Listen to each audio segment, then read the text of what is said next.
कापूस आणि सोयाबीनचे भाव हमीभावापेक्षा कमी आले तर मधला फरक सरकार देईल अशी घोषणा उपमुख्यमंत्री फडणवीसांनी केली।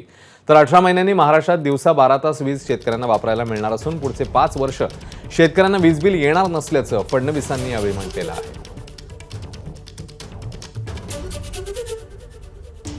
काळामध्ये जेव्हा ही कापूस आणि सोयाबीनचे भाव हमी भावापेक्षा कमी जातील त्यावेळी जेवढा त्यातला फरक असेल तो सगळा फरक राज्य सरकार थेट शेतकऱ्याच्या खात्यामध्ये टाकेल। शेतकऱ्याला नुकसानीत आपण जाऊ देणार नाही। 18 महिन्यांनी हे सगळे प्रोजेक्ट तयार झाल्यानंतर महाराष्ट्रातल्या शेतकऱ्याला 365 दिवस दिवसा 12 तास वीज मिळेल।